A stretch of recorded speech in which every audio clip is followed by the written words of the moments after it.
তোর আবার কি হলো?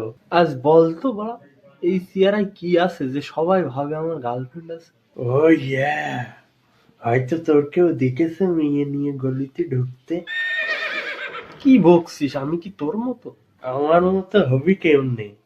আমার মতো তো কেউই না।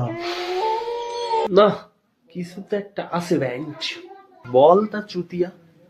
হন হতিয়া, তো চেহারায় না একটা ও ইয়া ভাব আছে। ঠিক বলেছিস বেঞ্চ। মানে ওইটা। কোনটা? যেটা ভাবছিস। কি ভাবছি? আরে চুচিটা।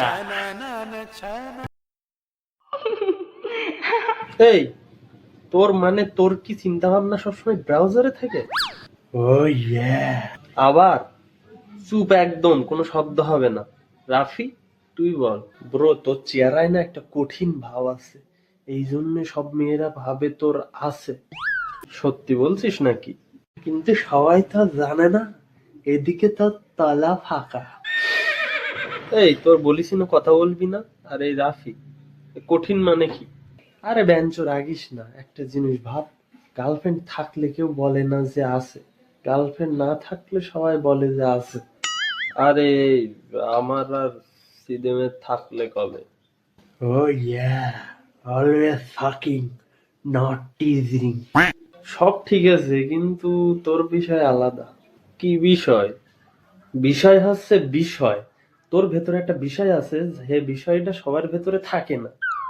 আরে সেই বিষয়টা কি সেটা তো বলবি। বিষয়টা হচ্ছে বেঞ্চো বিষয়।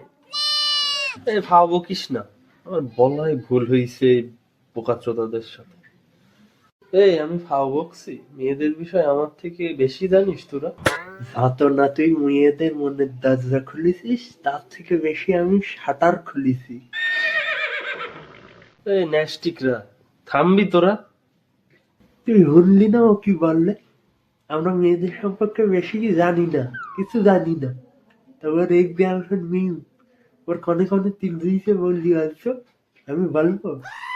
ঠিকই তো বেঞ্চ। হেই, রিল্যাক্স ব্রো। হট তোর রিল্যাক্সের মায়েরে এক্স ওয়াই জেড। আর তুই হন, তুই শুধু জানিস আর আমি করি।